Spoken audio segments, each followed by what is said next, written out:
المشاهدون الأكارم أسعد الله أوقاتكم أينما كنتم بكل خير. نشرة الأخبار نقدمها لكم من الفضائية الإريترية، نستهلها كالعادة بأهم وأبرز العناوين.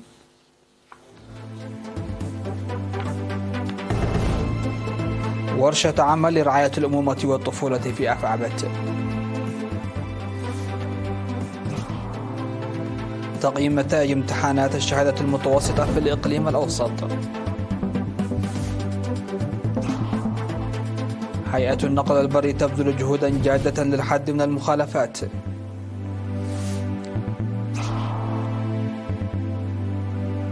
الجيش الإسرائيلي يعلن أن مدينة جنين ومخيمها منطقة عسكرية مغلقة. الفيضانات تقتل 120 شخصا وتشرد عشرات آلاف الأسر في كينيا.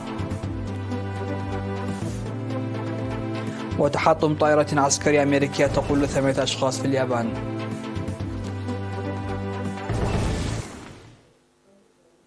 أهلا بكم إلى تفاصيل النشرة.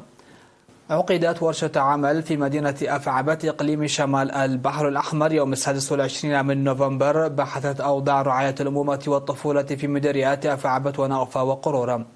وأوضح مسؤول مكتب الصحة في إقليم شمال البحر الأحمر الدكتور هينوك تكي في الورشة أن الأمهات يحتاجن للرعاية والعناية الخاصة لكونهن معرضات لمشاكل صحية أثناء الولادة والحمل، ودعا للعمل الجاد للولادة في المؤسسات الصحية لضمان صحة الأم والطفولة. وقال مسؤول وحدة صحة الأسرة والمجتمع السيد زادنجل غورغوريوس إن الهدف من ورشة العمل هو معرفة التحديات وإيجاد الحلول لها، مشيرا إلى أن ولادة أغلب الأمهات على العون الصحي أثناء العمل والولادة ساعد في خفض الوفيات. وذكر مسؤول الإنجاب الصحي السيد موسى نور حسين إن الأم يجب أن تخضع ل8 فحوصات طبية على الأقل خلال فترة الحمل، وأن محاولة الولادة في المنزل تعرض الأم والجنين للمخاطر.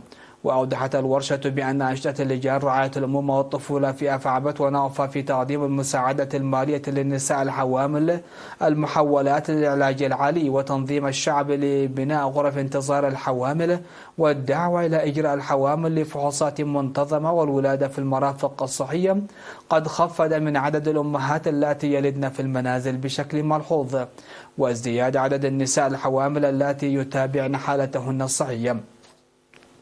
وأخيرا وضع المشاركون برنامج عمل جديد آخذين في الاعتبار مشكلة المواصلات والطرق فضلا عن بعد القرى وقلة الوعي.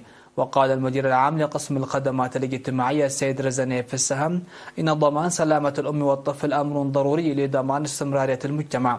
لقد تم إنشاء لجان سلامة الأمومة والطفولة في ناوفا عام 2016 وفي أفعبت عام 2017. أفاد مكتب التعليم في الإقليم الأوسط في التقييم الذي أجراه في 29 من نوفمبر أن نسبة النجاح في الامتحان الوطني للصف الثامن عام 2022-2023 في الإقليم تجاوز 70%. وأوضح مسؤول مراقبة الامتحانات الوطنية في المكتب الأستاذ سمسم كبرون في التقرير الذي قدمه جلوس 15885 طالب من 47 مدرسة للامتحانات، ونجح منهم 11164، ويظهر ذلك تحسنا مقارنة مع العام السابق. وقدم مسؤول مراقبة الامتحانات الوطنية بوزارة التعليم الأستاذ هبتي أسفها شرحا مصحوبا بالأرقام حول النتائج والتحسن المسجل على مستوى الوطن والأقاليم. وقال مسؤول مكتب التعليم الأستاذ بلاي هبتي جابر لوكالة الأنباء الإريترية إرينا إن التقييم مهم لتعزيز الجهود على مستوى الإقليم لتحسين جودة التعليم، موضحا وضع خطة تساعد لتصحيح النواقص التي تم التعرف عليها. وأوصت ورشة العمل بعد مناقشة النقاط المطروحة ارتكازا على التقرير المقدم، أوصت بضرورة دراسة التحديات التي تؤثر بشكل مباشر وغير مباشر على نتائج الامتحان الوطني، وكذلك إيجاد الحلول حسب الأولوية. أوضحت حاكم إقليم شمال البحر الأحمر السيدة أسمرة أبرهة في مناسبة تكريم السباحين في مركز مرب ستيت للتدريب الرياضي التي جرت في مصوع أن تشجيع الرياضيين البارزين هو مسؤولية كل مواطن. وقالت في الحفل الذي أقيم يوم 28 من نوفمبر إن التقدم الذي حققته إريتريا في مجال سباق الدراجات وألعاب القوة على المستويين القاري والدولي يعد مثالا على الرياضات القائمة على الأساس الشعبي، موضحة عن وجود إمكانية كبيرة لتكون منافسة في السباحة ومن المرجح أن تصبح منافسة أيضا في السباحة، بالإشارة إلى النجاح الذي تحقق في رواندا. وذكرت مسؤولة قسم الثقافة والريادة السيدة زينب عمر أن تشجيع الرياضيين يحقق نتائج مرضية ويجب الدفع به قدما، ودعت على العمل الجاد لتطوير رياضة السباحة في جميع مناطق الشواطئ وليس في مصوع فقط. ودعا مدير مركز مرب ستيت للتدريب الرياضي السيد تولد برهان تسفى جابر جميع شرائح المجتمع إلى المساهمة في ضمان استمرارية الرياضة. تأسس مركز مرب ستيت للتدريب الرياضي عام 1997 ويهتم بألعاب القوى وكرة القدم والسباحة. يبذل فرع مراقبة وسلامة النقل البري التابع لهيئة النقل البري جهودا حثيثة للحد من العدد المتزايد من المخالفات التي يرتكبها أصحاب المركبات والسائقين. وأوضح مدير الفرع السيد بيني تسفى مريم لوكالة الأنباء الإريترية أن المركبات التي وظفت في غير المصرح لها وغيرت المحركات دون تصريح وفقدت لوحات الترخيص ولم تخضع للتفتيش زادت من في الأشهر الستة الأولى من عام 2023 بنسبة 13% إلى 180% مقارنة بالفترة نفسها من العام 2022. وأشار إلى محاكمة 368 مركبة وفرض غرامة إجمالية قدرها 1.9 مليون نقفة في الفترة من يناير إلى سبتمبر 2023 بزيادة قدرها 180% مقارنة بنفس الفترة من عام 2022، بالإضافة إلى تغريم 60 سيارة أجرة بمبلغ 5000 نقفة لكل منها بإجمالي 300,000 نقفة وتعليق لوحات ترخيصها لمدة شهر واحد. ودعا السيد بيني أصحاب ومدرسي مدارس تعليم القيادة على توفير التدريب الذي يقاس بالوقت والمعرفة بما يتجاوز الربح. ويتولى فرع الرقابة والسلامة بهيئة النقل البري ضبط المركبات المخالفة وتوعية مستخدمي الطرق. نظم سيمينار صحي من 20 وحتى 23 من نوفمبر لطلاب مدرسة ورساي كاولو في ساوة تحت الشعار لنتحمل مسؤوليتنا في التحالف العالمي للحد من وباء فيروس نقص المناعة المكتسبة الأيدز. ركزت السيمينارات على الأسباب ووسائل المكافحة وأضرار فيروس نقص المناعة المكتسبة للأيدز والملاريا والسل وإدمان التبغ والكحول. وقال مسؤول قسم الأمراض الباطنية في مستشفى ساوى النقيب عند برهان تسفى ميكائيل إن مرض الملاريا من أكثر الأمراض الخطيرة القاتلة في العالم، لكنه ليس مثل الأمراض الأخرى إذ بالإمكان السيطرة عليه بإجراء الاحتياطات ووسائل المكافحة. وأوضح السيد برهان جبريسوس من مكتب مكافحة الأيدز بوزارة الصحة في الشرح الذي قدمه بشأن مرضي السل والأيدز، أوضح أن معدل الإصابة في إريتريا يتراجع بفضل زيادة الوعي العام، مشيرا إلى العمل المتواصل للقضاء عليه تماما. من جانبه أوضح أمان إلغرماسيون من مكتب التوعية والإعلام في وزارة الصحة الأضرار الصحية لجميع المواد المسببة للإدمان مثل التبغ والسجائر والكحول وغيرها. وناشد الشباب لأخذ الجيد فقط من الرفقاء وضمان مستقبلهم بتجنب المكيفات الضارة. استشهد يوم 28 من نوفمبر عضو الفرقة العسكرية 64 المناضل الرائد برهان ولد قرقيش عن عمر يناهز 78 عاما جراء مرض ألم به.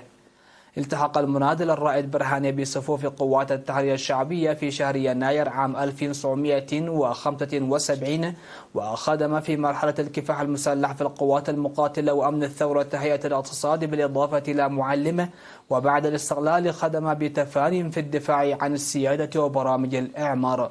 المناضل الرائد برهاني ولد قرقيش متزوج وأب ل5 أبناء، وقد وري جثمانه الثرى يوم أمس في مقبرة الشهداء بمندفرة. وتنعي الفرقة العسكرية 64 استشهاد المناضل الرائد برهاني ولد قرقيش وتقدم تعازيها لأسرته ورفاقه. مشاهدينا، نشرتنا لا زالت مستمرة من الفضائية الإرثية، لكن بعد الفاصل.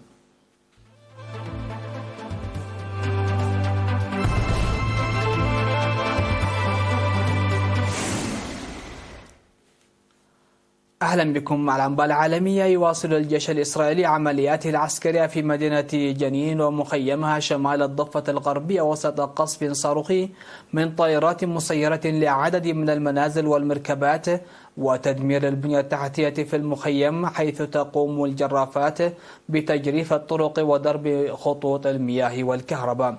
وأعلن الجيش الإسرائيلي مدينة جنين بمنطقة عسكرية مغلقة، وذلك بعد اقتحامه المدينة، حيث تخلل الاقتحام مواجهات مسلحة مع مقاومين فلسطينيين في مدينة جنين ومحيط مخيمها. وذكرت مصادر إعلامية أن قوات كبيرة من جيش الاحتلال ترافقها جرافات اقتحمت مدينة جنين وسط انتشار لقناصتها على أسطح عدد من المباني وإطلاق صفارات الإنذار في المخيم والمدينة. إلى ذلك أبلغت حركة حماس الوسطاء استعدادها لتمديد الهدنة السارية ل4 أيام إضافة، فيما يكثف الوسطاء الدوليون جهودهم للتوصل إلى وقف إطلاق دائم وتسهيل إطلاق سراح جميع الرهائن. قال المسؤول الرفيع بوزارة الداخلية الكينية إن حوالي 120 شخصا لقوا مصرعهم في الفيضانات التي ضربت العديد من مناطق البلاد، مضيفا أن أزيد من 89,000 أسرة لجأت إلى 112 مخيما. وشهدت كينيا وإثيوبيا والصومال خلال الأسابيع الأخيرة أمطارا غزيرة مرتبطة بظاهرة النينو المناخية، وذلك بعد واحدة من أسوأ موجات الجفاف المسجلة في هذه المنطقة من القرن الإفريقي منذ 4 عقود. وعلى إثر هذا الوضع عقد الرئيس الكيني ويليام روتو اجتماعا طارئا للحكومة تعهد خلاله بإنفاق ملايين اليورو لمساعدة الضحايا. وتحدث بيان الرئاسة الكينية صدر عقب الاجتماع عن تساقط الأمطار فوق معدلاتها الطبيعية تسبب في فيضانات على نطاق واسع أدت لخسائر بشرية وتشريد أسر وتفشي أوبئة وتدمير بنى تحتية وممتلكات. أعلن خفر السواحل الياباني تحطم طائرة عسكرية أمريكية تقل 8 أشخاص قبالة جزيرة ياكوشيما جنوب غرب البلاد. وقال خفر السواحل الياباني إنه أرسل قوارب دورية وطائرة المنطقة التي سقطت فيها الطائرة العسكرية الأمريكية من طراز في 22 أصبري قبالة جزيرة ياكوشيما على متنها 8 أشخاص. وقال ممثل عن تعاونه المصايد المحلية إن قوارب الصيد في المنطقة عثرت على 3 في المياه المحيطة بموقع التحطم. وقال متحدث باسم حكومة الإقليم إن التحطم وقع قرب مطار الجزيرة الذي هبطت فيها طائرة أخرى من طراز أوسبري بنجاح بعد ظهيرة اليوم الأربعاء. ونشر طائرات أوسبري في اليابان محل الجدل، إذ يرى معارضون للخطوة إنها معرضة للحوادث، بينما يقول الجيش الأمريكي واليابان إنها طائرات آمنة. النبأ الأخير في هذه النشرة: بعد عملية ماراثونية بدأت قبل 17 يوما، تمكنت فرق الإنقاذ الهندية من إخراج 41 رجلا عالقين في نفق منهار بعد انتهاء المرحلة الأخيرة من وضع أنبوب. وتوجه السيارات الإسعاف إلى فوهة مدخل النفق استعدادا لإخراج الرجال المحاصرين منذ انهيار جزء من نفق قيد الإنشاء في ولاية أوتراخند بجمال الهملايا. وكان رئيس وزراء الولاية بوشكار سينغ دامي قال إن عملية وضع أنابيب في النفق لإخراج العمال استكملت، مضيفا أنه سيتم إخراجهم قريبا. وكانت آمال سابقة بالوصول إلى الرجال العالقين تلاشت في أعقاب تساقط المزيد من الركام وتعطل عدد من آليات الحفر. ونبهت الحكومة إلى صعوبة تضاريس منطقة الحملاية، وبعد انتكاسات متكررة في العملية حفر مهندسو الجيش وعمال مناجم ذوي خبرة يدويا المسافة الأخيرة المتبقية للوصول إلى الرجال من داخل أنبوب معدني بالكاد يتسع عرضه لشخص واحد. ختام النشر هذا تذكير بأبرز العناوين.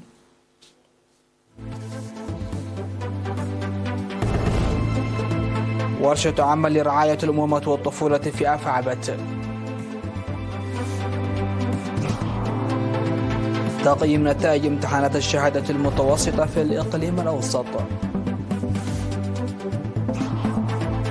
هيئة النقل البري تبذل جهودا جادة للحد من المخالفات.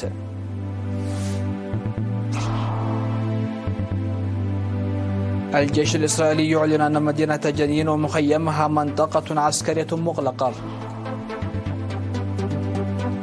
الفيضانات تقتل 120 شخصا وتشرد عشرات آلاف الأسر في كينيا. تحطم طائرة عسكرية أمريكية تقل 8 أشخاص في اليابان.